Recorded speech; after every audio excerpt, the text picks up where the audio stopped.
Well, hello, everybody out there on Facebook and on, well, Instagram too, and also on YouTube Live. My name is Amanda, and this is Once in a Wild Animal Encounters, and we're getting ready to start our live stream program. Of course, we are on all three platforms, Instagram, Facebook, and YouTube Live, but we do recommend sticking around on Facebook and YouTube Live if those are your options, if you can do that, because today we're going to have some bonus videos showing up on screen to share with you guys and some fun videos of our animals. So that should be really fun. We brought some reptiles today. As usual, we do have quite a few reptiles in our animal ambassador collection, of course. But this here is Frank, and he is a reptile, of course. And he is a tortoise. And tortoises are really fun. But we're going to learn about him today, as well as some other animals as well that we usually learn about, at least 3 animals per program. And we're also going to be getting some bonus footage on screen as well. So it should be a fun program. I do want to let you guys know what we do, who we are, and what's going on before I begin, because I tend to forget midway through while I'm talking about the animals and whatnot. It's good to see Donna chiming in.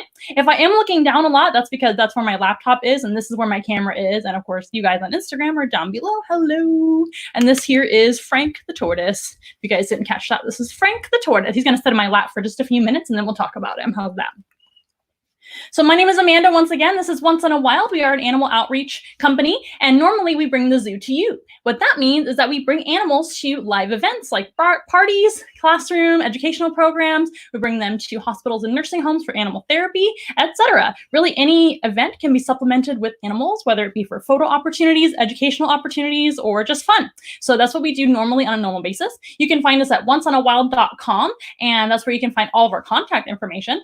Our contact information is also down below here on our live streams. We always try to post that up there. In fact, I'm going to go ahead and get rid of our banner really fast so you can see that. There it is. And I'll tell you about that banner here in a moment.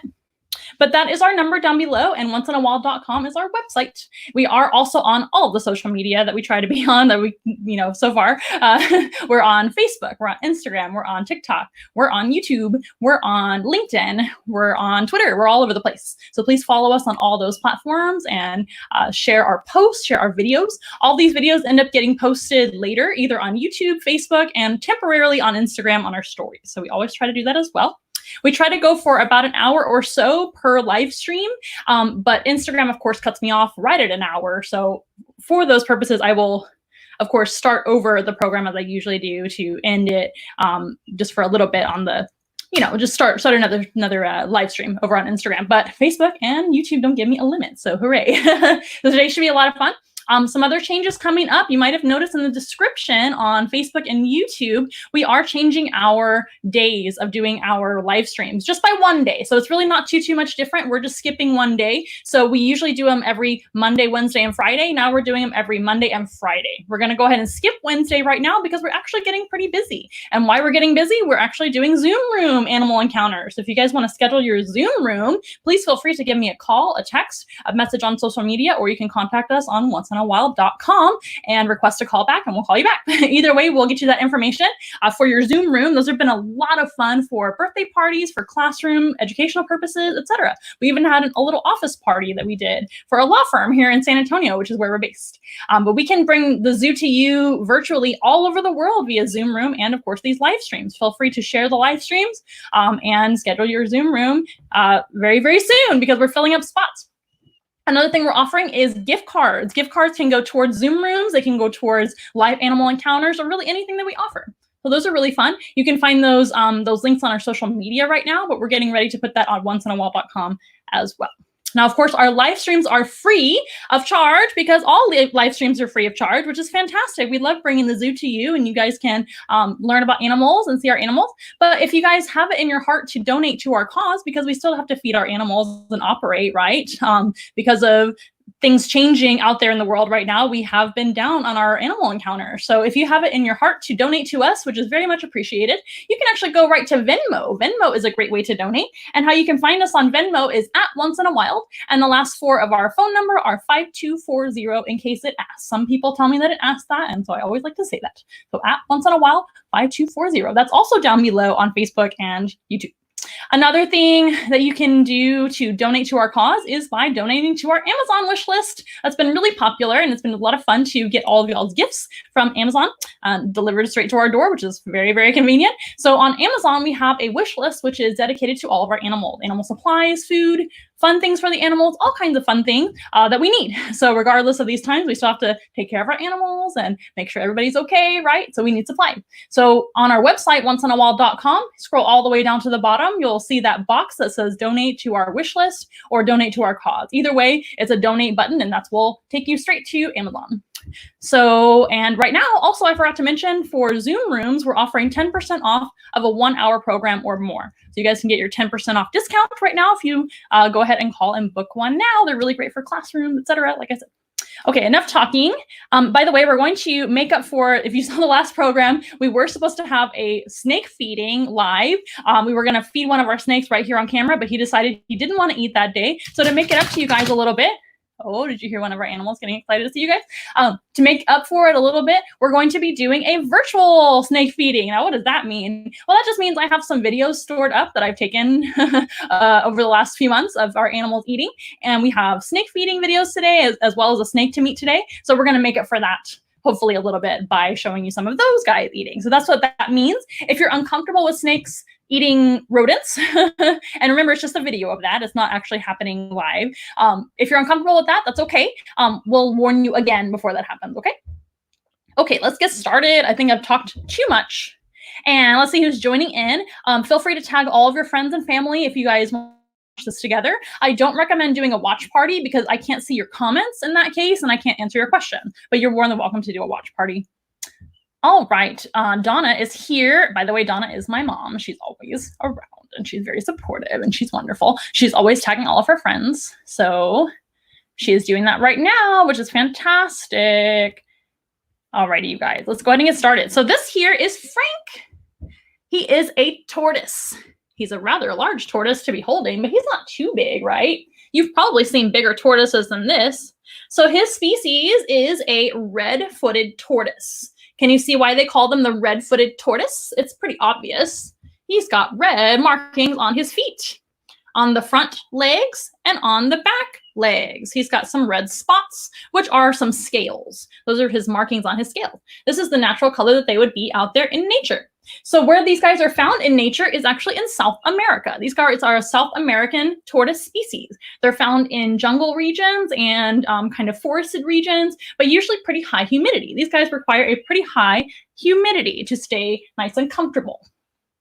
Now, what is the difference between turtles and tortoises, you may ask? Well, technically, tortoises are turtles, but not all turtles are tortoises. So they're all in the same family group. And of course, when we talk about reptiles, there are 4 different categories of reptiles, including turtles and tortoises, like this one, snakes, of course, lizards, and crocodilians. Crocodilians include crocodiles, alligators, gharial, and caiman. There's roughly 4 different types of crocodilians out there. So those are your 4 categories of reptiles. But of course, we're talking about tortoises right now. And again, turtles and tortoises are in the same family group. So they're very similar. But how are they different? Well, there's a few ways that they're different. Number one, and most importantly, is the way they move and their legs. So their legs are designed for walking around on land. And we're probably going to see him walk around here in a little bit because, surprise, surprise, we're actually going to be on the floor today for the end of our program. We're going to end with one of our larger animals. So we're going to be on the ground for that portion of the program. So maybe we'll see Frank walk around. You can see how he walks. Right now, I'm just holding him, of course. Which, of course, he's heavy. I have to set him in my lap from time to time. So these guys walk on their tippy toes, and they have elephantine legs, which means they look like elephant legs. And that is because they are designed to walk around on the land. So tortoises don't swim, and turtles can. Even a box turtle can swim a little bit, although box turtles are technically land-dwelling turtles, but they can swim just a little bit, and they have that capacity to swim. They're not too super heavy. Box turtles, if you know, are, like I said, a land-dwelling turtle here in the United States.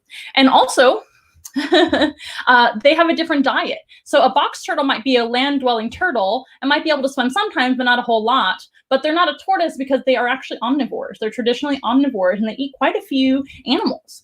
Box turtles eat things like worms and bugs and meat, all kinds of things that they can find.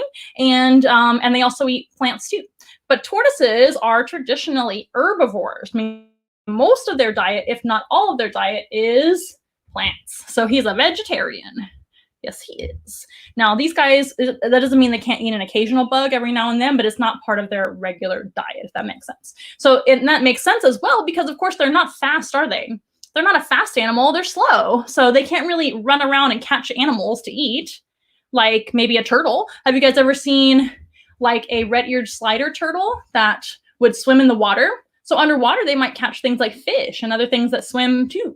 So they're a lot faster than a tortoise. And even on land, a turtle is pretty fast too. Now, speaking of what he eats, you guys want to see a video of him eating? I have some cute videos of him eating. Before I forget to show you, I'm going to show you right now. And of course, for those of you on Instagram, you won't be able to see, but I'll put him in my lap so you can see him instead. Let's see who's checking in again. No new comments and no new questions or anything like that. Please feel free to ask your questions on comments, comment on things that you want to say to me. This is a Q&A as well as a live stream presentation. Let's go ahead and see some cute videos of our tortoises eating. We actually have two tortoises. One is named Shelton John and the other one is Frank, which I just showed you guys. This is Frank, and we call him Frank Sinatra. So Frank and Shelton. Let's go ahead and show you those videos as soon as I find them. Be patient with me. Let me see. Oh, here's a cute one of them eating together. So here we go. Let's check that out, shall we? See if I can hit play first. There we go. Oh, they're so cute. So this is, of course, Frank over there on the left. Because he's bigger. And Shelton is over there on the right. Now, they are the same species, but they are different sizes. And that's just because they're different ages. So Shelton is smaller because he's likely younger than Frank. Now for Frank and Shelton, we don't know their exact age, but we know that, of course, Frank is bigger. So that makes sense, right? And as a tortoise, he's a reptile, so they never stop growing their entire life. So that means that he is going to grow little by little as long as he stays alive. And speaking of lifespan, these guys have a very long life expectancy, right? They have a long life expectancy, which can be usually into their 60s for this species.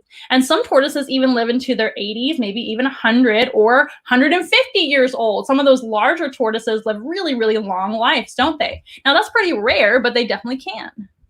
Isn't that adorable? I forgot how long this video was. So by the way, oh, there it goes. By the way, this was kind of in their indoor housing area. These guys actually live outside a lot of the year when it's warm enough, like right now, it's pretty warm. I'll go ahead and minimize this so you guys can see me a little bit better. How's that? You can still see them. So these guys live outside whenever we can because the natural sun, the UV rays, and the heat from the sun is really good for them. It's good for all, most reptile species to be able to bask in UV rays naturally. That helps them to grow and be healthy and everything, and they really like it. But this was during their kind of indoor time. So they're laying in a bed of hay in a kiddie pool, actually, so they can spend some time together. It's a nice big space for them. And we're feeding them, occasionally we give them the tortoise pellet diet, which is kind of an occasional food item. These guys are herbivores, so we do feed them a lot of greens, natural greens like grass that we have in our yard, actually, weeds, and let's see, dandelion greens, mustard greens, and collard greens are really healthy for them. They get occasional other vegetables too, like sweet potato, etc., squash, things like that. They really like peppers too. Those are kind of treat items. And then they like those tortoise pellets too, every once in a while.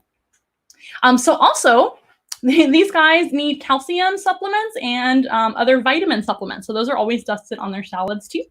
We try to get those as soon or as much as possible. But that's what they're in, is a little kind of a kiddie pool full of hay, just temporarily when they can't go outside when it's too cold. Because these guys are reptiles. That means they're ectothermic, which means that they're cold-blooded, right? When we say cold-blooded, that doesn't mean that they have cold blood. That just means they can't regulate their own body temperature without another heat source. So we have warm blood. We're endothermic. We have an internal system that keeps us warm, same temperature all the time, right? As a mammal, we're always the same temperature, 98.6, more or less.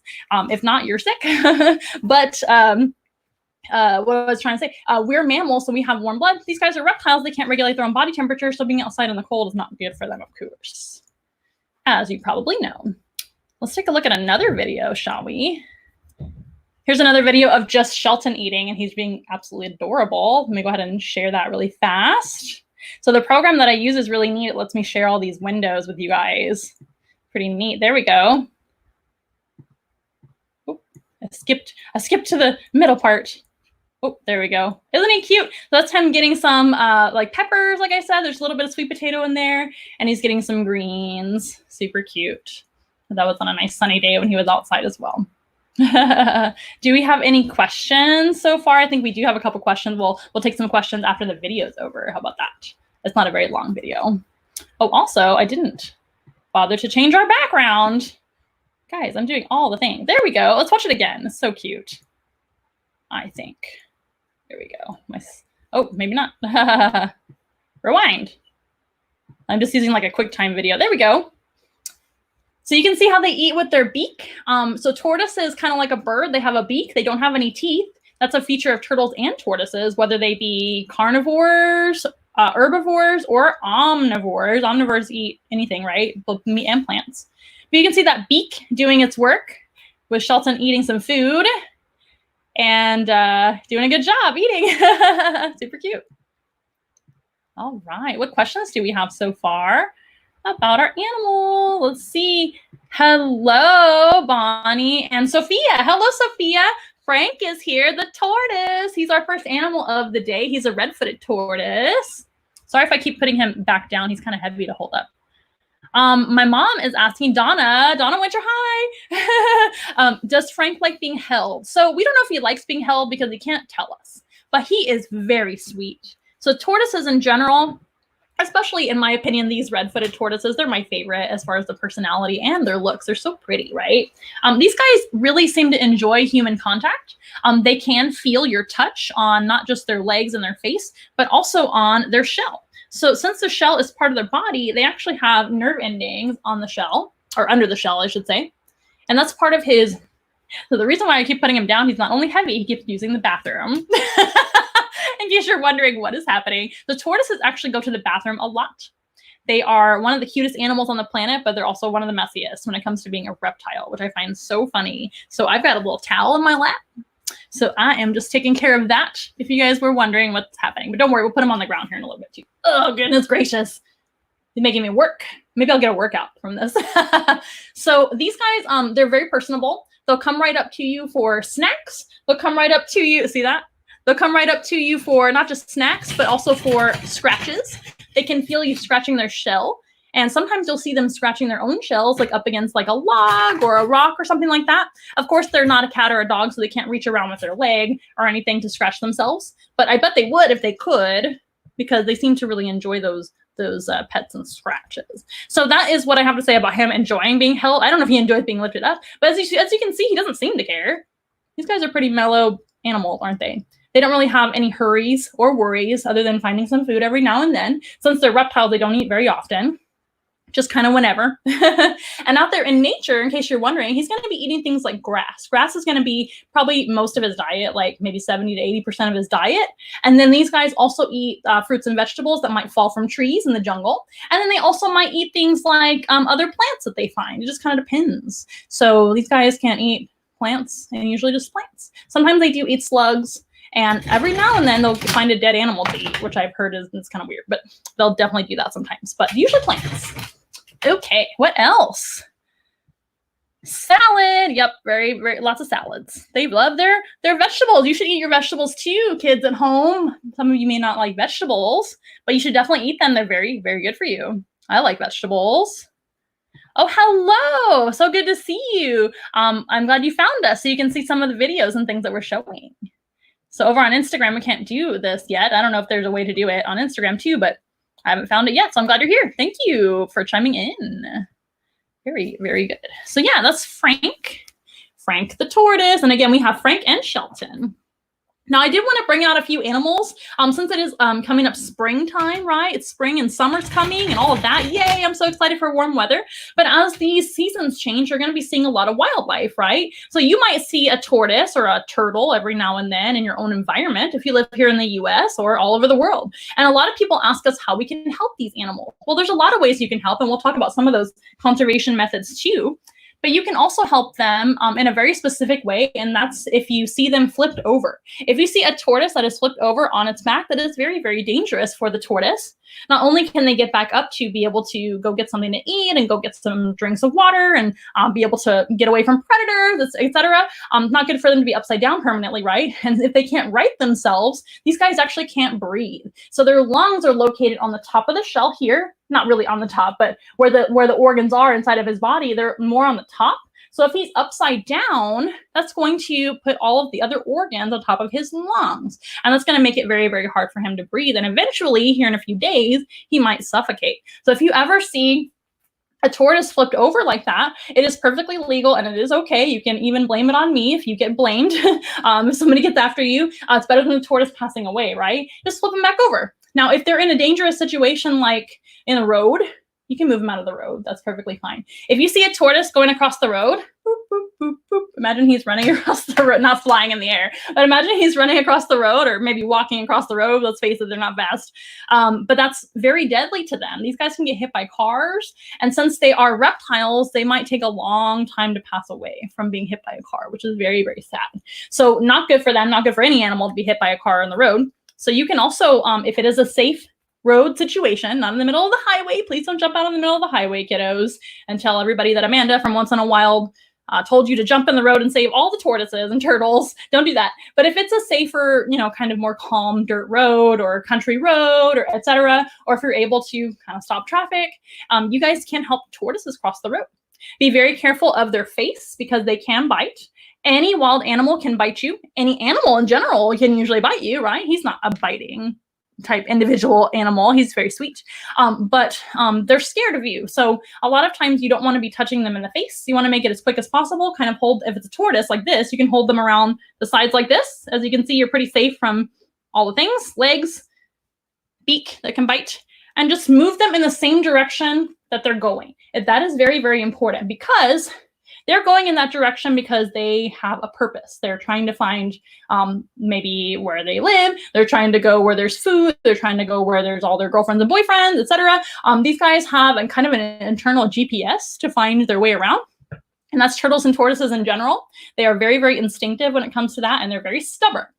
Sorry, you're stubborn. Oh, are you going to sleep? Oh my. They're pretty stubborn animals. And if they're going somewhere, they're going to keep going that direction regardless if it's safer, more dangerous, whatever. So don't turn them around and point them the other direction if you think it's safer or better. Just point them in the same way they're going. Help them across the road, hopefully into the grass or the forest, and they can hopefully get across the road and survive. Now, if it is a dangerous turtle, like a snapping turtle, do not pick that up if you don't know what you're doing. Be very careful. What you can do is maybe put a blanket around them or a t-shirt or something like that around their face, but do not go anywhere near the midsection on up. So those guys have long necks. And that goes for most water turtles too. They have very, very long necks, so they can reach around potentially and actually get you like far back as this. It's really, really dangerous. So you want to hold them really far back like this. I know this looks really mean, but it is not. You're not hurting them by picking them up by the end of their shell like this. See how I'm doing it? I can still hold them up like that. And then you can bring them across the road. You can also put, like I said, a blanket over him, a t-shirt, something like that. That way you can hold them safely all the way back here. It's better to get scratched by the back legs than to get bitten by a snapping turtle. Do not get bitten by a snapping turtle. You will not like it, I promise. But again, they're just trying to defend themselves. They're not mean, they're just defensive. And they're scared. They're scared to be in the road. They're scared to be around you. They're scared you're going to eat them, etc. So just be very, very careful. But please, if you're helping a turtle or tortoise across the road, put them in the same exact direction that they're already heading. Make sense? Let's see if we have any other questions. Whew, gotta put them down for a minute. My arms are getting a workout today. Gotta stay in shape somehow during the quarantine, right? Here are some questions.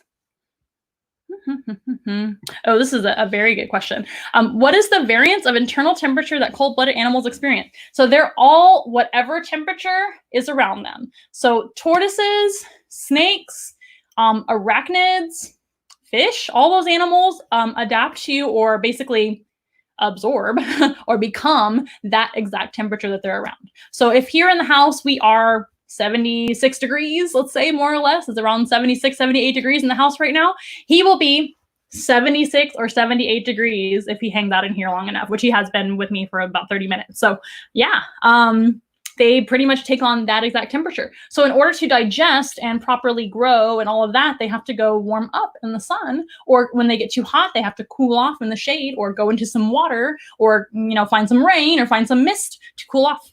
So I hope that answers your question, but they literally become that exact temperature, which is fascinating. So that's all of your, what we call ectotherms. Ectothermic means that you don't have your own body temperature. So they have to regulate their own body temperature manually, if you will. They're kind of in manual versus automatic, like us, where we automatically have the same body temperature all the time. I hope that answers your question. Very good question. What else? I already said this, but what is Frank's last name? His last name is Sinatra. Our last name, or my last name, is Winter, but that's my last name, but we call him Frank Sinatra. Maybe Frank Sinatra Winter, now that I've adopted him. Yeah, we have kind of a musical also. Some of our names are very nerdy, etc. So we have a theme. Yeah. He also came with the name Frank. I believe they were calling him Franklin. And in fact, I'm pretty sure. And they called him Frank for short. So we just kept Frank and we added Sinatra. So he doesn't care, I don't think, at all. But we call him Frank. Yes, slowly. So tortoises, again, they're not turtles, but they're related to turtles, right? Well, I said that wrong. These guys, all tortoises are in the turtle family, but they are more specifically tortoises. So let's talk a little bit more about that. Tortoises are slow. Turtles can be fast. Sometimes turtles are slow too. Tortoises are always slow, usually. There's some that are slower than others because they're bigger than others, right? And as they grow, they're going to be slower because they're heavier and bigger. But they have elephantine legs, which are elephant-like legs. They walk on their tippy toes. Those legs are designed to lift their heavy weight. So he is around, I want to say 20-ish pounds, just in this little compact tortoise. So he's very, very heavy for his size. Heavy for me to lift up to. I'm going to get a good workout. I need to weigh, maybe I'll weigh him and get back to you guys, but I think he's around 20 pounds. And maybe I'm just weak and he's only like 10 pounds, but regardless, he's heavy, and he's dense and they're not designed for swimming. So tortoises can't swim. Tortoises have elephantine legs that walk on their tippy toes. And most tortoises have an herbivore diet. If not all tortoises have an herbivore, traditional herbivore diet, which means they only eat plants most of the time. Very, very good. What's the differences? Just gonna double check my camera there while I'm thinking about it. I have some more questions and comments. I'm just reading through them. Yes, many, many animals do get hit by cars. That's actually something that affects any animal that can be in the road, which is very, very sad, right? So one way that we can kind of help those animals is by kind of looking out when we drive. When you guys are back out again and you're doing things and having fun, you're going to be doing more drivings. And as spring and summer and even winter are, you know, happening, those animals might be in the road. And that's not good. And we have to make sure, I mean, to the best of your ability, I know sometimes you can't help it. Animals get hit and they don't know. They don't know what the road is. They don't understand. So that's very, very unfortunate. Yes. Okay, we're going to go ahead and move on to our next animal before I start running out of time already. But remember, we're going to be having some videos as well. So we're going to meet our next animal and we're going to see some cool videos here in a minute. So say see you later to Frank. We might have him out again when we get down on the floor with our last animal. How's that? He did a great job. As always, tortoises are really sweet and really wonderful. I'm going to pause really fast so I can double check my camera positioning and all the things. It's a lot to explain, but I'll be right back, you guys.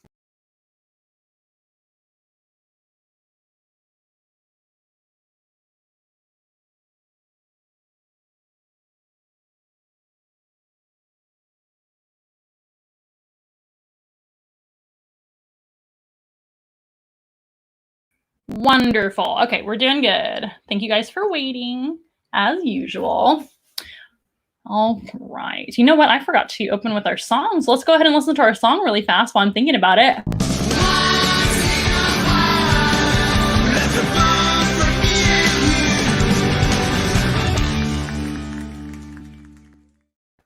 Could you guys hear the audio on that? Because I had my audio turned down. Let me know if you could hear it or not. It's one of those videos that's kind of uploaded into our system here, so I'm not sure if the audio is on or not.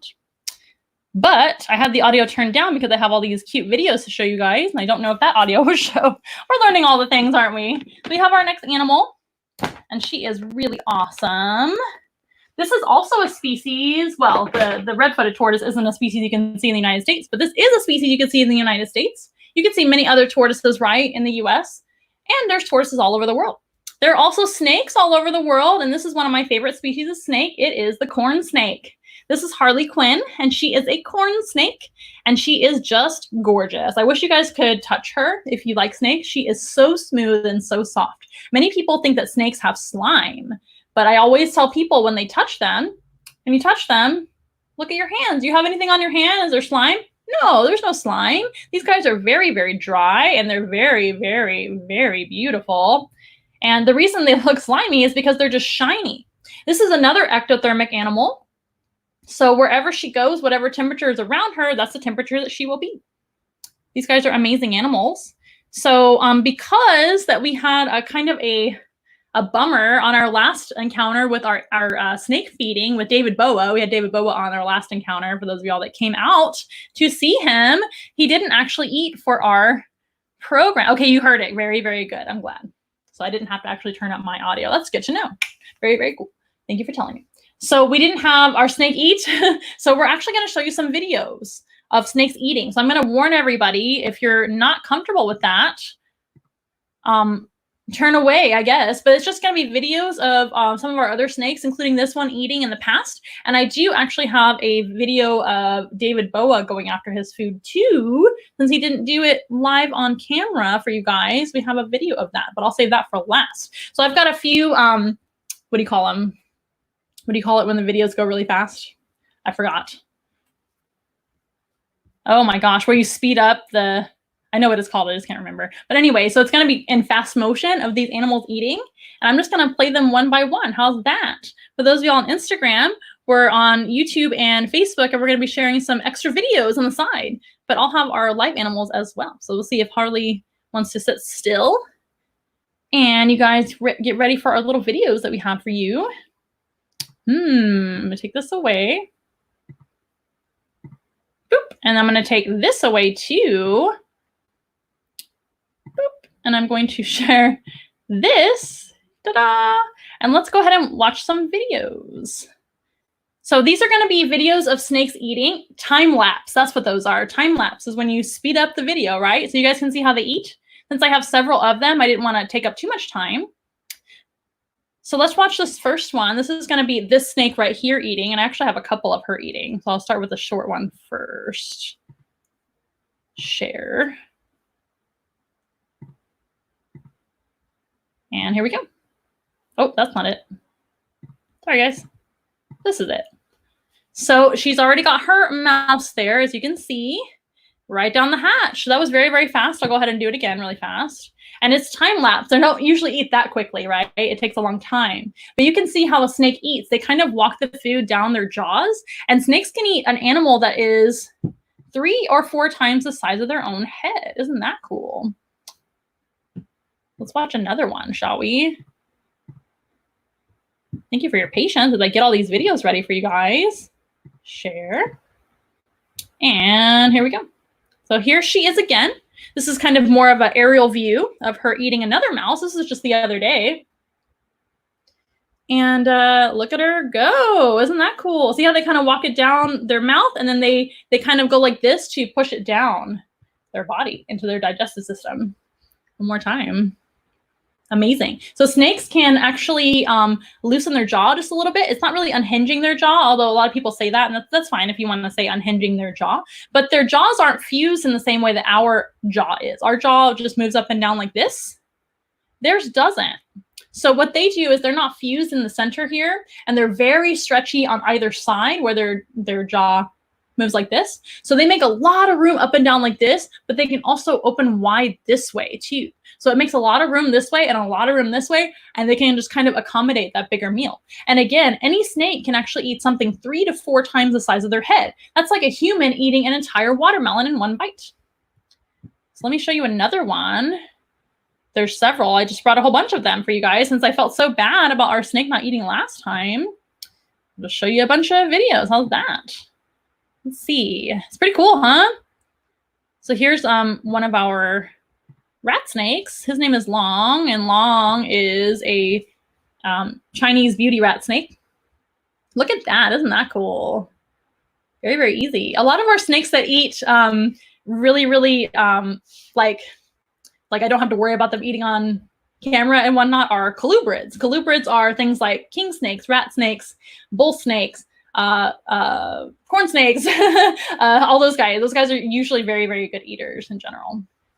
Look at him go. Yum, yum, yum. Pretty cool. And that is, of course, a different snake, our Chinese beauty rat snake. One, I think I have, oh, I have another colubrid here. A couple of them, actually, and then we'll get to David. Haha, let's see.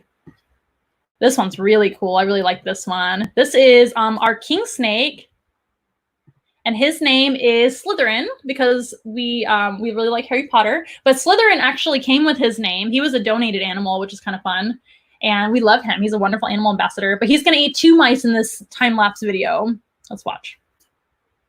So there's the first one. Look at them go. And they don't have hands, so they just kind of like use their mouth to kind of walk the food down their throat. Now, a lot of people ask me how in the world they can breathe while they have a big meal in their mouth. That is a good question. So what they have is a specialized breathing apparatus, which is called a glottis. So we all have a glottis in our throat. That's how we breathe and how we can function and everything. And these guys also breathe with lungs too. In fact, they actually breathe with one of their lungs and the other lung doesn't do anything, but they still breathe air kind of like we do. But they have a specialized glottis which can actually extend and expand and stick out the side of their mouth while they're eating a big meal. And that way they can still breathe at the same time as they're eating. Wouldn't that be handy to do if you had a big mouthful of food? But we can't do that. We might choke. So we can't do that and we would not be able to breathe. But that's how they can do that. I'm going to watch that one more time because I just love this video. It's so cool. Slytherin is a California king snake and he is fantastic. You guys probably saw him a few times ago, what do you call it, programs ago. He was on here. So he likes mice. So king snakes actually eat other snakes, and they do eat other lizards, and they eat all kinds of things. But he prefers mice, and he's kind of a picky king snake. Slytherin is an older gentleman, so he's set in his ways, I guess. He's kind of middle-aged, too older. But look at that. It's pretty cool. It's actually really fun to feed snakes. I don't really enjoy feeding other animals because I love all animals, and all animals have a place in, nature and in the food chain, but it's natural. It's what they eat, so we have to feed them that. And we love snakes, right?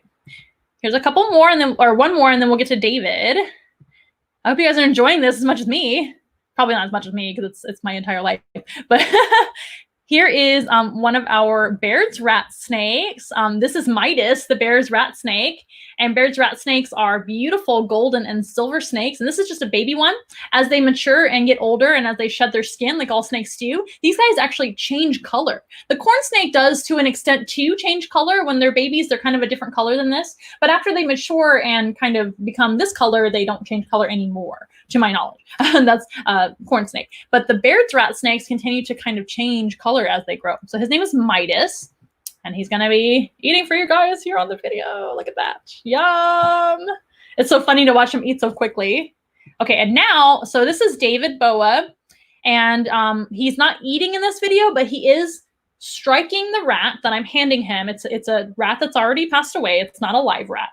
We usually don't do that here at Once in a Wild, and we certainly don't film it. So we're not about that. So it's a frozen thawed rodent, just like all the other ones are getting. But just to let you know ahead of time, it is a rat. So he's a bigger snake. He's a boa constrictor. He does eat rats. Usually he eats large rats, if not medium rats. I believe I'm giving him a medium rat in this video. And he's going to strike and coil around the rat, but I didn't actually get film of him eating this particular day. So just to let you know what's happening. And here we go.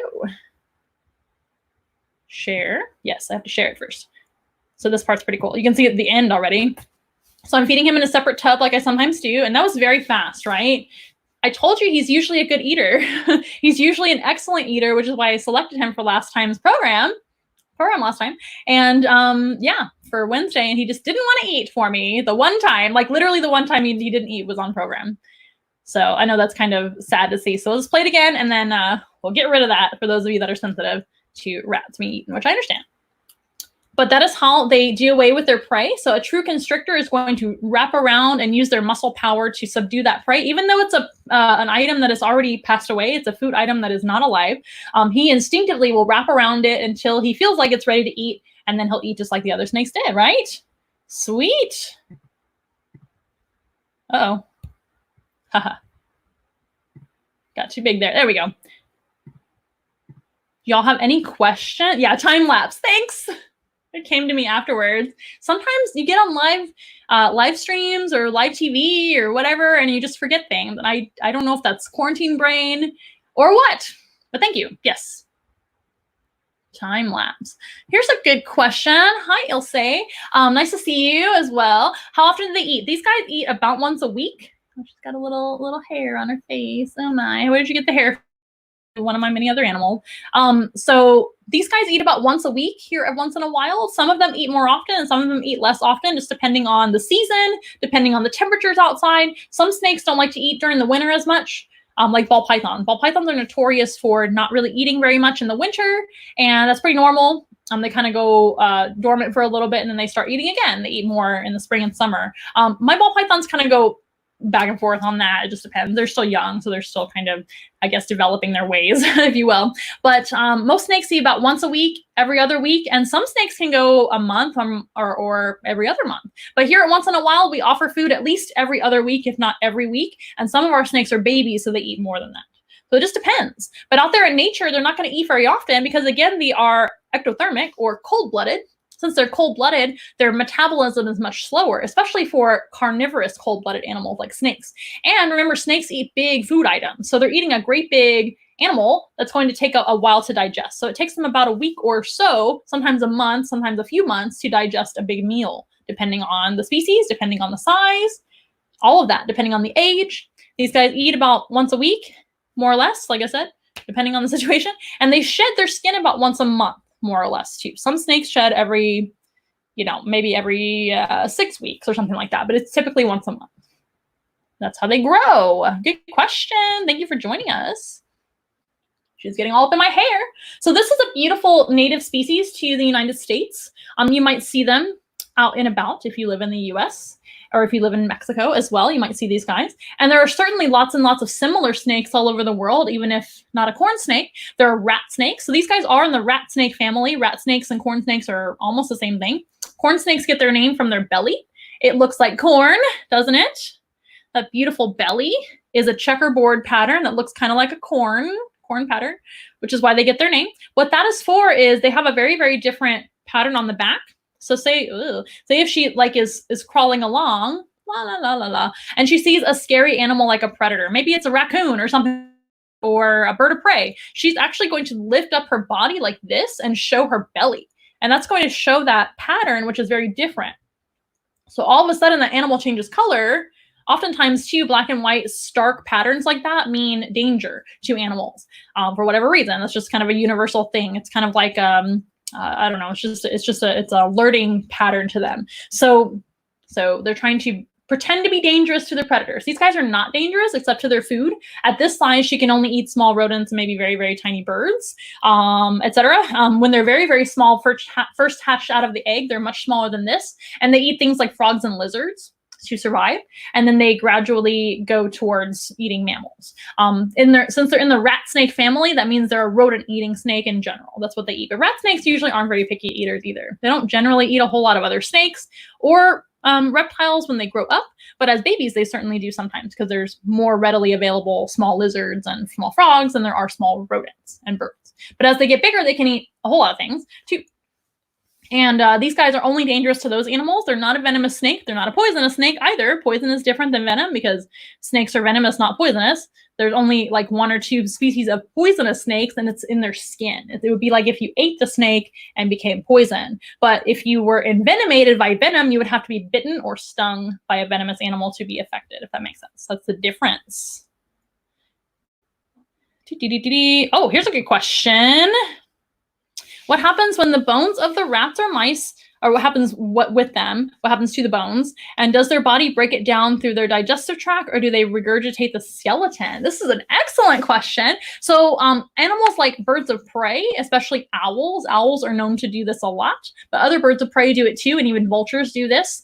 They will spit up the hair and the bones of those animals. Those are called pellets or casks. Sorry, casts, not casts. Casts is a different thing. They are called casts, C-A-S-T. S if it's plural, and that's very different than a snake. So a snake will actually digest the entire animal, and then the feces is what remains of what is undigested. Just like most animals, they still have feces, right? Or urates. Urates are what snakes have instead of urine. Urates are solid urine. So these guys, since they're reptiles, they have one tract where everything comes out, including eggs of a female. If they lay eggs, this species of snake does lay eggs. Not all species of snake lay eggs, but whether they're having live births or eggs, these guys have one tract. So one tract to give birth, one tract to urinate, and one tract to defecate. So all of that comes out, of course, the defecation and the urination, which are urates in this case, usually solid, like a white solid. All of that comes out, but the bones and the hair and everything else is digested. They have a very strong digestive system. Good question. We haven't had that question here on live stream yet. Yes, yes, yes. So how can we help snakes in our own environment? I know not everybody is a super fan of snakes like me. Shout out to you guys. So those of you that love reptiles, including snakes, snakes are my favorite animal. If I had to pick any animal ever to work with and no other animal, it would definitely be snakes. And this is one of my favorite species in the world, the corn snake. I know, I bet you're surprised. Not really, right? And those of you that know me. Snakes are amazing. Snakes are very noble animals, very important animals. They're high in the food chain, usually. As they get larger, they're higher and higher in the food chain. They're predators, they're carnivores, obligate carnivores, and they're very important. So not everybody is a super fan of snakes like me, but how can we help them anyway? I want to encourage each and every one of you out there watching to encourage your family members that are afraid of snakes, to encourage people that maybe don't like snakes to not harm the snake. That is the best thing you can do for snakes, especially this time of year when you're going to see a lot of snakes crawling around in the warm weather. People are scared of them, and many, many snakes, unfortunately, become killed because people are afraid of them. Everybody assumes that, not everybody, but people assume that are afraid of snakes that the only good snake is a dead snake, and that could be no further from the truth than it is, right? These guys are amazing animals. They are carnivores, just like an owl, just like a tiger, just like all those other charismatic animals that people like. For some reason, they don't like snakes. I think it's a cultural thing. I think it's a misunderstanding because they are so much different. And I think people are scared because they're assuming that the snake is dangerous. Most snakes are not dangerous to humans. In fact, no snake wants to harm you at all, even if it is a dangerous snake. And I'm not going to lie, there are, of course, dangerous snakes out there in the environment. There are venomous snakes that may harm us, but no venomous snake wants to bite a human. They don't chase you. They don't want to waste their venom on you. They're afraid of you. So that is usually what happens when people get bitten, is the snake is terrified and trying to defend themselves. And rightly so, right? Because a lot of people do harm snakes. So why wouldn't they be scared? They think that you're a great big predator and they want to live too. And this is their home too. This planet is that we share with animals is their home too. So we want to make sure not to harm them. It's okay if you're scared of them. I'm not going to convince everybody not to be scared of snakes. If you want to get over your fears, I'm more than happy to help you get over your fears. Because these are beautiful, wonderful animals that usually won't hurt you at all. But like I said, it's okay. I just don't want you to harm the animal. So what do you do if you see a snake in your own environment? Maybe a snake got into your house. Maybe a snake is in your backyard. What do you do? Well, I recommend leaving them alone, backing away. They will probably leave. If it's in your house, it's a different situation, right? You have to have them removed. If you don't know what you're doing and you're not an expert and you don't know what kind of species it is, do not touch it. Do not try to remove it on your own. Call a professional for help. There are many animal removal services, pest control services, even wildlife services in general. I've done it too because I want to make sure snakes stay alive to do their job and help us out. And I don't want to see an animal getting killed because somebody doesn't like them. I've done this, but please seek professional help to remove an animal if you don't know what they're doing. I never recommend picking up a snake in the wild. I never recommend picking up any animals in the wild if you don't know what you're doing. You're not some kind of herpetologist or a herper, or which is a person that's a reptile enthusiast that likes to go out looking for reptile. That's fine. Obviously, I condone you guys. You guys know what you're doing. But the general audience out there, please don't pick up animals in the wild. If they don't like it, you might get harmed. They might get harmed. We want to make sure that doesn't happen. But if you have a snake in your own house, please call professional help. Stay away from it. Try to contain the snake, maybe in a room, or somehow maybe put a tub over it, like a big Tupperware tub where they can't escape, and then just call professional help. Okay. There's lots of people that can help you. Please do that. If you have them in your yard, you can usually leave them alone and they'll usually leave. Now, there are some special cases where you have dangerous snakes in your environment and maybe you have pets and children. I do understand, but you're putting yourself in danger and you're putting your family in danger and at risk by trying to harm that snake, because that's when people get bitten most of the time. Either they trip over the animal and step on it, which is pretty rare to be honest with you, or you're trying to harm the snake, so it's defending itself. That is the main reason why people get bitten. Or they're picking it up and trying to have fun, which don't do that either, please. Please don't do that if you don't know what you're doing. And also you can harm the snake, like I said, so we wanna make sure snakes are safe. But what you can do, say there's a snake in your backyard and you have a water hose, you can use the water hose to spray that area. They'll usually leave because they don't want to get sprayed with cold water. They're like, and they leave. That's one great way to scare them off. Some people say that you can try loud music. Sometimes it works, sometimes it doesn't, but some loud, like kind of bass heavy music. These guys can't hear very well, but they can feel vibrations really well. So that might disturb them enough to leave.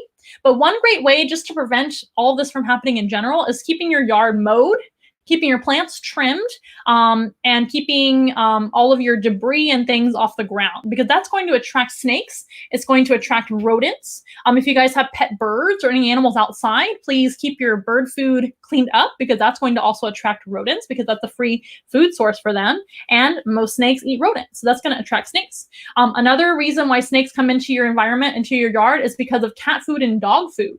So I highly recommend feeding your cats and dogs inside. I also highly recommend keeping all pet cats inside. Please do that. That is really good for the environment, to keep cats out of the environment, because cats are bad for the environment and the environment can be bad for cats. But how that attracts snakes is because if there's free cat food and dog food outside on your porch, there's free food for rodents and other wildlife. And then here come the snakes trying to do their job. And it's really not fair to go after a snake for doing their job. They're basically helping us out by depleting rodent populations and keeping us healthy and safe. Sorry guys, I'm getting choked up. But I love snakes and I don't want to see them harmed. So the best thing you can do for them is leave them alone if you can, call professional help if you need it, and encourage all your friends and family to do the same, okay? We want to encourage everybody to leave all wildlife alone within reason. Some special circumstances, you have to deal with that problem. But we want to recommend that you guys seek professional help. Don't put yourself in danger or those animals in danger if you don't have to, okay? Any questions about her? Y'all are saying, no way, I wouldn't touch a snake. Yeah, don't touch them. Just leave them alone. That's the best thing you can do. And that's the best thing you can tell all of the children in your life to do as well. A lot of people, they see me holding snakes and they're like, oh, go pick up a snake. Don't do that. I don't recommend you holding any wildlife. Haha. Ricardo says, why are they called corn snake? Oh, Ricardo, you're looking very young. What's your beauty secret, Ricardo? You look so young. Why are they called a corn snake? Is it because they're a freak that looks like a leash? You're so silly. No, we already explained this. It's corn with a C, not a K. Ha ha ha. Although that would be a kind of a cool name for a corn snake, wouldn't it? Like one of the references from their music. But anyway, but these guys have a corn-like belly pattern. That's why they call them the corn snake. Another name for this animal is the red rat snake. That makes a lot of sense. They're red and they're in the rat snake family. That's a more appropriate name, but everybody calls them the corn snake. By the way, in the care of humans, this is my favorite snake to recommend for a pet snake. These guys are amazing. They don't get too large. They get around maybe 5 or 6 foot. They're slender, so they don't get too big. They're very docile. As you can see, most of the time, these guys are just sweethearts. They eat really well. They don't need a whole lot of heat because they're a North American species. So they need some heat, but not a whole lot like a tropical species. Very easy to keep their humidity and temperatures correct. And they always shed really well. So they're all around just like kind of the perfect snake to kind of try out if you want a pet snake, just saying.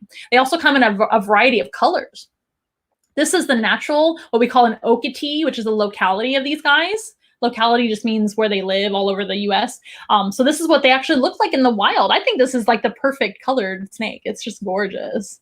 What a cool animal to have a wild pattern like that. So this is kind of helps them to stay blended into leaves and things, but then that belly is just something else, isn't it?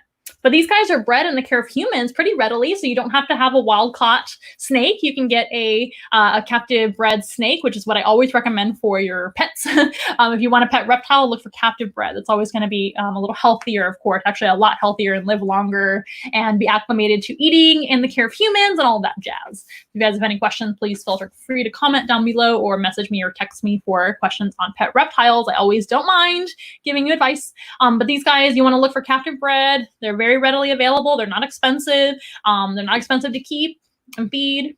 They just do fantastic. I just love them. I think they're fantastic. And as you can see, she's really sweet and very soft. But they come in a variety of colors and patterns now. Pretty neat. Any other questions before we move on? You guys have been fantastic so far. You said this is cool because my son was learning about food chains. What's your son's name? I want to say hi. And plant cycles in science class these past couple of weeks.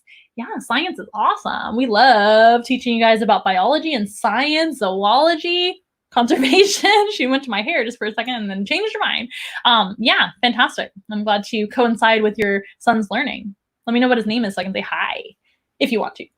And I don't even know if I know what your name is because I've seen your handle on Instagram only is Gemini. Hi, Gemini. For those of you all on Instagram, hi. If I get cut off in time, I will just start over. Don't you guys worry. You're included too. Okay, so I think that's it for our corn snake. And I think I've said, oh, hi, Alex. Hi, Alex. Thank you for watching. And thank your mom for watching as well. And yeah, I assume Mom, you let me know.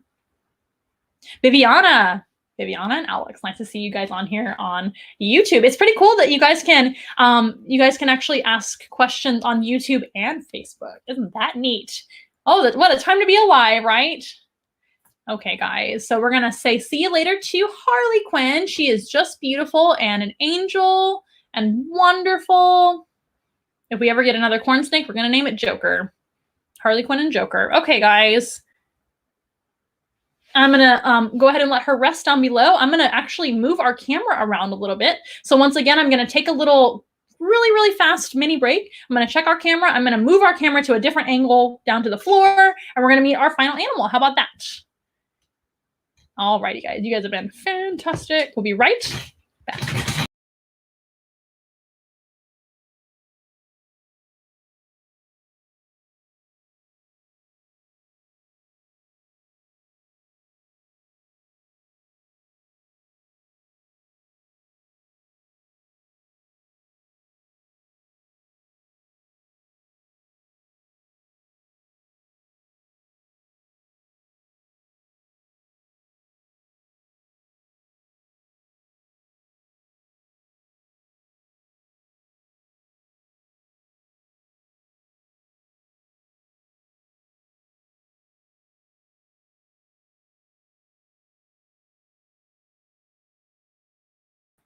Okay, guys. Hi again. I'm gonna move my laptop too. Oh, when I moved my laptop, I pushed a button, I guess. Here we go. As you can see, we're down on the floor. You guys can have maybe a little bit of a different view. And we're not going to be doing yoga. We're going to be meeting our final animal. So our final animal is a mammal. And he is quite large. He's actually our largest mammal and largest animal, I believe. Oh, it looks like on Instagram I'm getting ready to be cut off. So I'm going to start over here in a minute. So let me go ahead and explain everything while I'm doing that, while I'm waiting for that to happen. So once again, guys, my name is Amanda. If you're just joining us, this is your first time. We are Once in a Wild. We're an animal encounter company. Excuse my bare feet. I'm here at home, as you might imagine. And we are usually able to bring the zoo to you in person.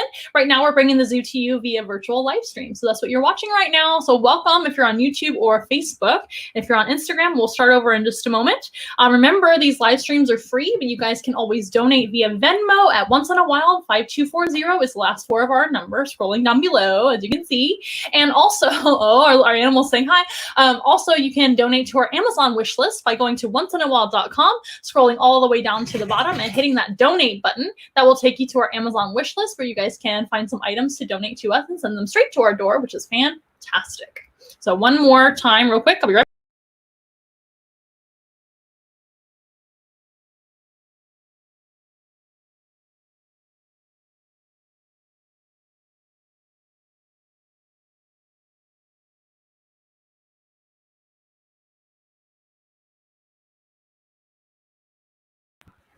Okay, sorry, I had to hit another button really fast. I don't want to forget. So for this, I'm going to say goodbye to you guys on Instagram and start over for our final animal. All right, sharing that. You guys are fantastic and patient. You're up here now.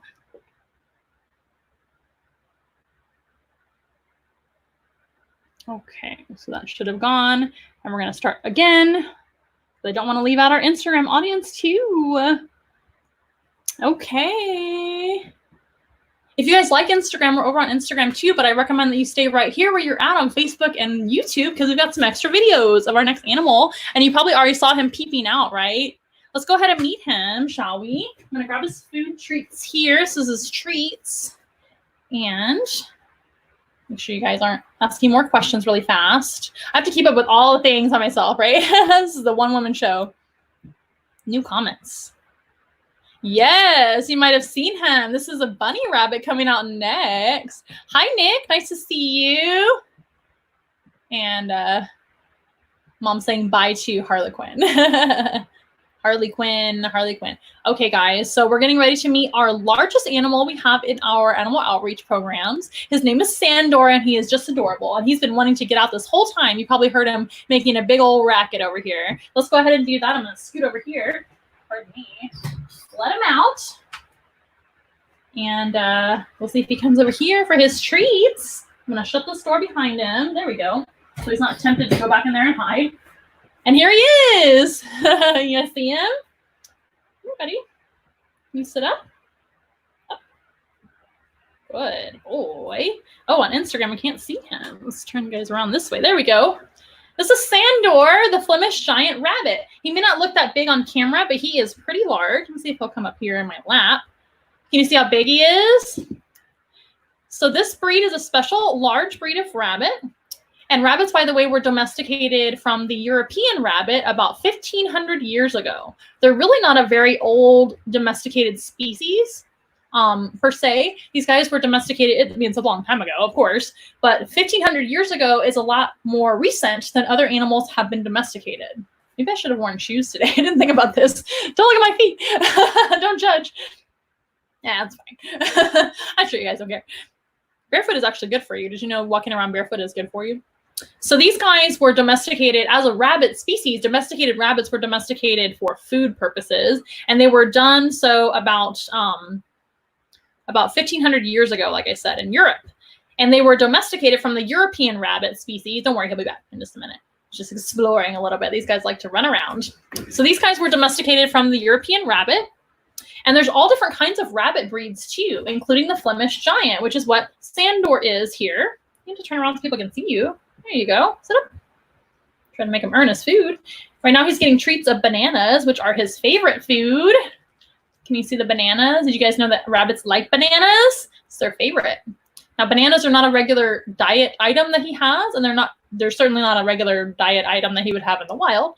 But these guys were domesticated, so they are domesticated species. And there are several breeds of rabbit, including the Flemish Giant, which is the second largest. So he currently weighs around 19 pounds, and he could weigh up to 22 pounds by the time that he is 2 years old. He's about 1 year old now. He is so cute, and he is really sweet. The very personable rabbit breed. I do highly recommend them. They are wonderful, wonderful rabbits. Oh, let's give him a piece so I can answer y'all's questions. Come here. Let's see if he'll do his one behavior that he knows besides sitting up. Good boy. He does a spin. There you go. My fingers are not your food. I'm going to wipe my hands so I can answer y'all's questions. Let's see.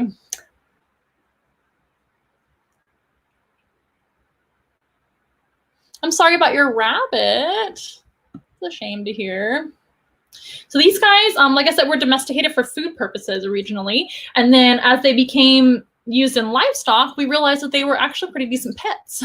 So these guys were then kept in homes as pets afterwards. Kind of like a lot of domesticated animals, like chickens and pigs even, all kinds of animals like that were bred for food originally and then kept as pets. Now the rabbit as a species, so the European rabbit is what we're talking about now. Those guys are prey animals, right? Not only are they food for humans sometimes, I guess, they're food for other animals all over the world. Rabbits exist all over the world, right? You guys have probably seen cottontail rabbits in your own backyard here in the US. If you're not from the US, you've probably seen rabbits in your own backyard too at some point or somewhere. If you don't live in the country or whatever, you've probably seen rabbits in general. And these guys are food for animals. Oh, he's grooming his face of all the banana I've been giving him. These guys are food animals, prey for other animals.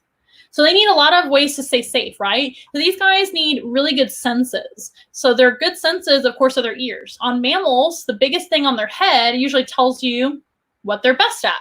These guys are really good at hearing. They're so good at it, they can hear about 2 miles away from where they are. So they can listen out for enemies, predators, right? They can stick their ears up and hear 2 miles away. They can also turn their ears in different directions to be able to hear directionally, kind of like other animals do.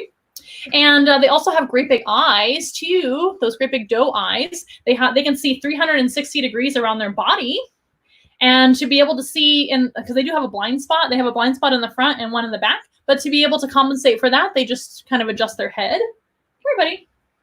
He's not being very patient while I grab his food. He's like, I smell the banana. And speaking of smelling, these guys can smell really, really well. They have a great sense of smell. It's also going to help them to stay safe and also find bananas. In this case, he knows where the bananas are. Oh, you're so cute.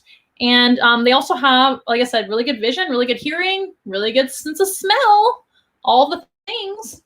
Now, what do they eat in the wild? These guys will actually eat mostly grass. They're kind of like the tortoise. They eat a lot of grass, other vegetables that they find, including weeds and plants and all kinds of things, occasional fruits if they find them.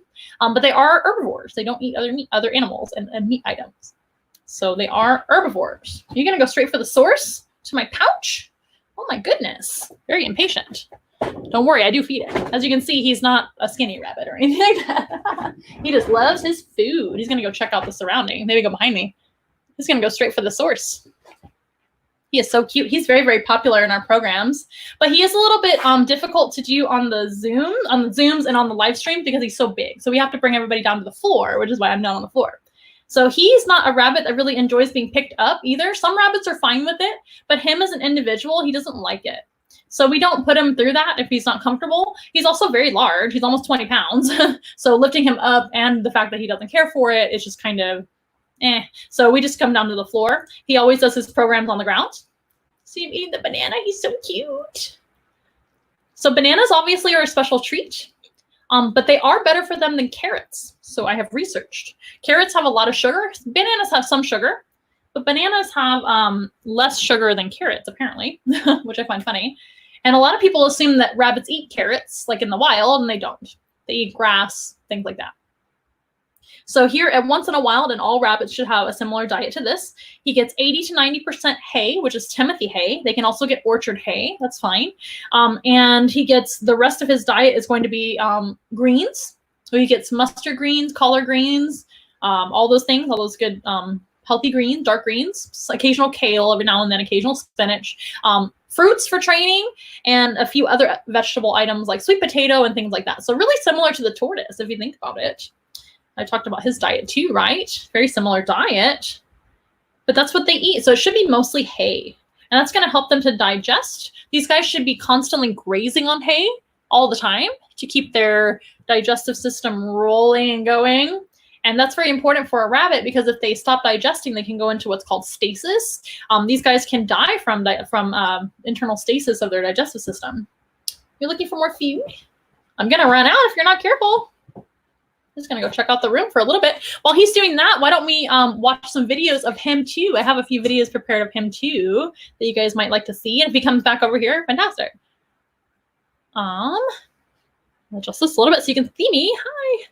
So we just have a few really cute videos of him. He might go exploring for a little bit. That's fine. He usually comes back because he loves his treats. But as soon as he gets full, he kind of like leaves. But rabbits are really very, very active animals. They need a lot of room and they love to explore and get into things. But if you can rabbit proof a room, that's the best way to actually keep a rabbit, or you can keep them in a very, very large pen or enclosure like that. We don't want to keep rabbits in cages and lock them up all the time because they're very active and they get way too cramped up in a cage like that.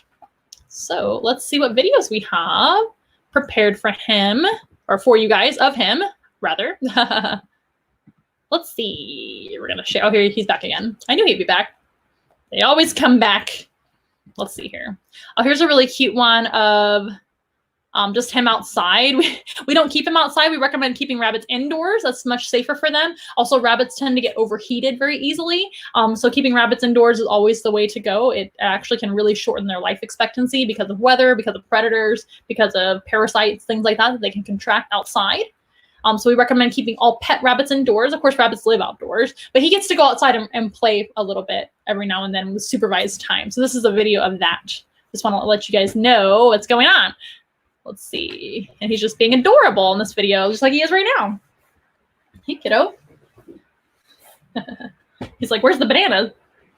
You guys can see him just being super cute outside. We had set up a little pen for him outside. That way he was nice and safe. And he could run around and get some exercise and some sunshine on a nice, cool spring day. Hey, buddy. He's also very affectionate. As you can see, he's really sweet. He likes pets.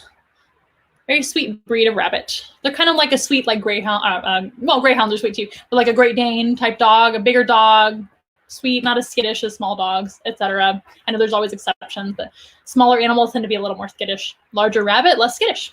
Look at him, he's so cute. Outside and right here. Stop running into my drag backdrop. He's very large and sometimes clumsy. Aw, look at him go. He's so cute. Oh, hello. He's a sweet guy.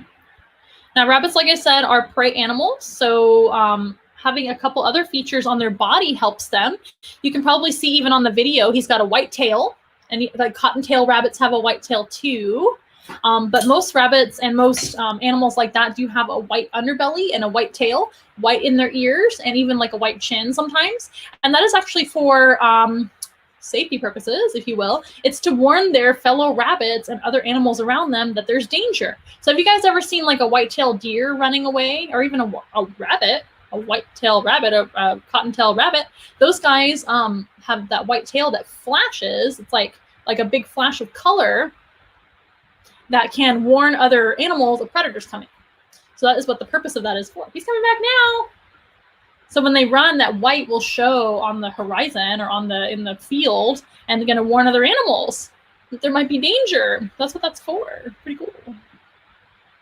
And that is called counter shading, by the way. That means the back or the dorsal side of the animal is darker than the belly. A dolphin's a good example of a counter shaded animal. Thank you for coming back here. You want a treat? I know you want a treat. I'm running out of bananas, but you can have a little bit. Can you sit up? Oh, good. Good job. Okay, let's see. Let's get rid of this one. I do have more rabbit videos. Don't you worry. Hope you guys are enjoying the videos. It's kind of fun to share some kind of other things with you guys that I can't share otherwise on live streams. Okay, let's see what else we got. Get rid of this one. What about some training videos?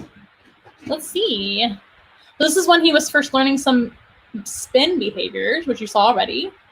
But this was when he was first learning them. Let's check it out. That's me in the room where he lives. He has the entire room to run around. You can see right next to me, behind me in this video, there is a fenced area. That's where I can put him if I need to like get him out of the way of me vacuuming or something like that. But he actually has the whole space of that whole room to run around in, which is really nice. And he lives in the same room as my birds. So him and the birds actually get along really well. They mingle together from time to time when they're all out in the room. So the birds need exercise too, so they come out in the room to fly around and play. Yes, they do. So there is that. Oh, I think that video is over. Hope you enjoyed that. And here's another training video really fast. I wish you guys could see him right now because he just jumped on our couch. And he can do that. He's a big rabbit. These guys can jump pretty high. As a breed, these guys aren't the most nimble runners and the most high jumpers and the fastest rabbits. But rabbits as a wild animal can actually run about 45 miles an hour. And they, as a hare, which is different than a rabbit, so like a jackrabbit and a hare, those guys can jump from 10 to 12 feet high and right up and over things. Pretty cool. But not Sandor. He's too big and clumsy to do that. So about 4 to 5 foot is what he can jump. But he can jump on the couch. That was my point. Here is another training video where he was also, I think, learning the same behavior. Let's check it out together. Cool. There I am. But yeah, see how I'm kind of teaching him the spin behavior? He learned that really, really quickly. These guys are smart and they're food motivated. So these guys do work for their food very, very well. And that is kind of one of the steps of animal training. The first step is developing a really good relationship with your animals. You want to have a nice, positive, safe association with yourself, with the animal, so a good relationship with them, so they trust you. Sandor was a little nervous the first day that we received him. here. But the second day he was ready to be my best friend. So it was really, really sweet to see that. And since we have such a good relationship, he trusts me, right? And distracting me over there. But he we were able to find his favorite foods like bananas. And he also works really well for his pellet diet. So pellets and veggies are the other part of their diet. Hay should be most of their diet, and they get a little bit of pellets and a little bit of veggies too. And he'll work for some of that too. Those are some of his favorite foods. But that's really important to find if you're training any animal, like a dog or any animal, you can find their favorite food items or their favorite things in general, which can motivate them. That's called positive reinforcement. So first step is developing a really good, safe, positive relationship with your animal. Here he is again. And the next step is finding their favorite things. And then you incorporate that into your training, right? And basically what you're going to be doing in a nutshell, he's going from my food pouch. See that? Look at that. Smart. He found the treats, and that's my fault for leaving that open. That's fine. He can have it. No harm done. What a good boy. You're so cute. But that was funny. He stole from the pouch, straight from it. But then you incorporate that into training by basically you're asking them to do something, and then they get something in return. So I asked him to spin, and as soon as he did the spin, he got a little treat of food. And he really liked that. If you turn training into something positive and fun, they think it's a game rather than work. Right? So speaking of the birds, I'm going to share this with you guys really fast. I told you that he lives in the same room with the birds, and he does. And look how well they get along. I think the doves, those are my ringneck doves. And our ringneck doves really like Sandor because he's so sweet and not dangerous to them or anything. I'll get rid of this. I'm all out of banana now. So he's really kind of become one of them. He's accepted him as their own. Isn't that cute? But Sandor also really likes attention. So sometimes even just giving him attention is a good motivator for his behavior too. So some kids and some animals, they do well on getting good attention, positive attention, rather than food. So it really just depends on the animal or the child or the husband that you're training, right? Good for kids and husbands too, but it's positive reinforcement. So it's really anything in your life. Anybody in your life and anyone can benefit from positive reinforcement. If they do something you like, you give them something they like in return, and everybody wins. Isn't that fantastic? Okay, we have one more cute video, and I promise that's the end of the videos. Where are you going? Look at him stretching out and being silly. There's no food back there, I promise. He's gonna try though. I told you he can jump up on things. Oh, good Lord. Did you change your mind? Sandor. So once these guys adapt to your home, they start to get into things, don't they? Son. Hey. Well, he might just jump out behind the other side. And then he'll maybe regret it. There's nothing back there. No more bananas. It's all gone. Whee! What a silly goose. I mean, rabbit. Okay, anyway, one more cute video, and then we'll stop with the videos, and then we'll say goodbye, I guess. Maybe we'll hang out with Frank one more time. See, these rabbits are a handful sometimes. All right. Oh, I forgot to do this too. Oh, no. That's better. Okay. So let's play this. It's just him being adorable outside again and laying down after he played. So rabbits are what we call crepuscular. That means that they're most active during dawn and dusk in the wild. But in your care, in human care or whatever, if you have a pet rabbit, they're going to adjust to your schedule usually. And but by nature, they're more active at dawn and dusk. And then they usually lay down and sleep most of the time during the day. So they're actually pretty easygoing most of the time. Sandor's in a newer environment. He's been in this studio several times, but this isn't his normal room that he lives in. So he's really excited to go exploring and figure out what's going on, as you saw over there. But isn't that cute? They're wonderful animals. They're kind of an animal that everybody knows what they are, but maybe some people don't know about them. Rabbits are amazing animals. They're a fairly new domesticated species, which I found fascinating. What questions do you guys have or comments? You can let me know how cute he is. He's so cute. Yes, wild jackrabbits do jump really high. You're right. Kisses from Sandor. Yeah, rabbit kisses. Oh, here's a good question from You'll Say Again. How often they have baby rabbits, or may I say mate? Yeah, you can say mate. That's fine. We're all learning, right? So rabbits a lot of times are associated with springtime and Easter because they're also associated with fertility. They have a lot of babies. So rabbits can actually get pregnant and then get pregnant again while still pregnant. They have a very special uterus, which can contain 2 pregnancies by 2 different males. Isn't that interesting? So that's one way they can have a lot of babies. But one just kind of simple way to put it is that a female rabbit in a 7-year span, so usually 7 years of being able to have babies, maturity, of course, fertility, all of that, in 7 years in their lifetime, during that time in their life, they can have babies almost every single month. So maybe it's every other month. That's a lot of babies. So 12 times 7. Yeah, that's a lot of babies for one female. And most rabbits don't have, please don't unplug my camera, Sandor. Most rabbits have they don't have a breeding season. So whenever the spring and the summer and resources are good, some places in the world, like Texas, it stays warm year round most of the time, right? Depending on where you're at. As long as the resources are good and they're going to have food to feed their young and food to feed themselves, they will have babies.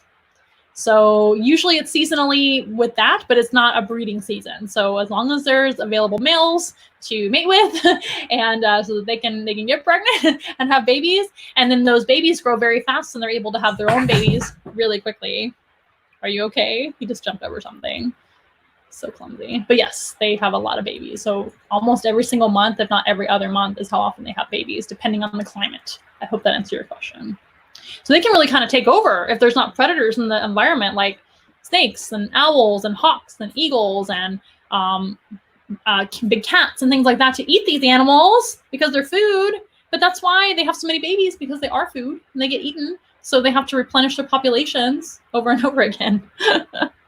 He is trying to be really close on Instagram there. Let's just say that. He's a hot mess today. I'm glad he's having a good time, though. He's not being shy at all. He's having a really, really great time. Well, you guys have been fantastic as always. You guys are always so much fun, and you never know what's going to happen here on our live streams, do you? Once again, we're doing Zoom rooms. Please call me to schedule your Zoom room, or text me or email me. Contact us on onceinawild.com. All the above. Do you want to go in your kennel? Maybe I'll just open this and see if he wants to go in. He likes his kennel. It's a nice, safe hiding place for him. So we'll see if he wants to go in there at some point. Oh, let's say hi to Frank again. I promised. Ugh, Frank. Maybe they can race. On Instagram, you need to see Frank. There he is. Haha. But yeah, so we do have our Zoom rooms going on. Like I said, we have a sale going on right now. If you get an hour or more on your Zoom room, you can get 10% off right now. So that's really fun. Those are really good for homeschool. They're really good for parties. They're really good for office gatherings. If you want something to break up your day a little bit and you're bored with all your other Zooms and you just want some animals to be there, pretty fun. Those are some options you can have for your Zooms. And we're taking appointments right now, which is pretty cool. Sandor, please don't get into all the things. Thank you. But yeah, so you guys can customize what animals you have come into your Zoom, of course. You can let me know how long you want those Zoom rooms to go on. Please don't leave us, Frankie, etc. So please let me know if you're interested. We have gift cards right now, which can go towards Zoom rooms or any of our other services like live animal programs when we're able to do that again. And those gift cards can be found on our social media and very soon at onceinawild.com. Now, remember, we're changing a little bit of our schedule for our live streams. Normally, they're Monday, Wednesday, and Friday, but right now they're just going to be on Monday and Friday at 3:30 p.m. Central Time. That's when we're going to have our free live streams going on. We're going to just cut out Wednesday. That way we have more time for our Zooms that are coming up. And that way we have more time in general for kind of getting the word out about our business and everything, because hopefully soon we'll be back out in action, right? So we're going to cut it down and wean you guys off slowly with Monday and Friday live streams on Instagram, on Facebook, and on YouTube. Facebook and YouTube are the main ones, right? Here's a question, Molly Green. Hi, if they get pregnant twice in a row, will they have both litters or lose one litter? They'll have both of them. They'll have both of them. So usually in one litter, you can have anywhere from 2 to 7. And if they have 2 litters of 7, they will have 14. And that is I'm pretty sure that's exactly what happens. So they have lots of babies. But yeah, they're one of the few animals that can get pregnant. It's usually kind of one after the other, though. I believe they kind of time it like that, but they definitely can have both. Good question. Yes, they have lots of babies. That's why they're associated with Easter and springtime, because they are fertile animals, aren't they? Pretty cool. Okay, guys, you've been wonderful as always. I'm going to turn my volume up before I play my song so we can close out. And we love you guys. Thank you for your support. I think Frank is going to go into the kennel. Go in your kennel, Frank. He's like, why? I'm not he is a tortoise. I'm not a rabbit. He won the race, didn't he? He won the race, slow and steady. Maybe we'll have the rabbit go in there. Anyway.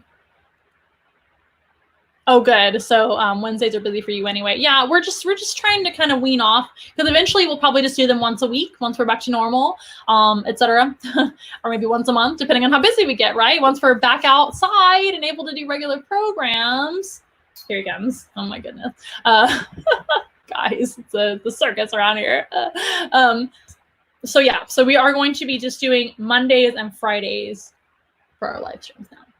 For those of you on Instagram, you guys have been fantastic. We're going to close out with our jingle as always. And you guys have been wonderful. Once again, if you need anything, onceinawild.com, or give me a call or a text anytime. Here we go. And bam. Oh. Why? No volume? What happened? Let's try this again. Hang on.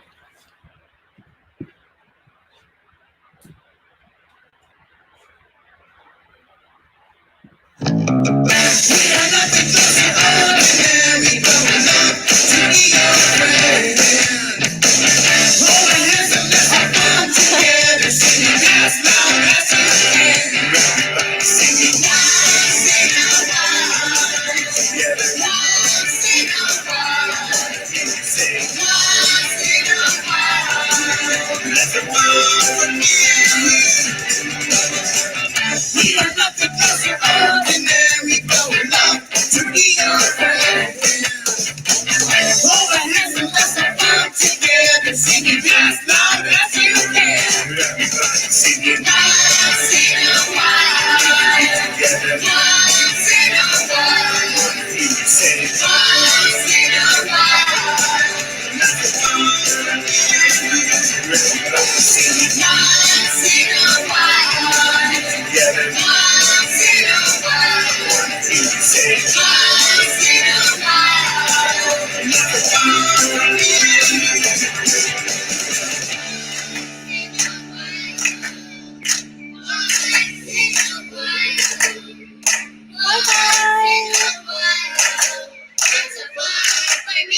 Now he's settling down. Of course, now he's settling down and being sweet. Thank you guys so much. We'll see you on Monday then, here at 3:30 p.m. Central Time. It was really nice seeing everybody, and we can't wait to see you next time. Bye. Central Time, 10 p.m. Eastern, and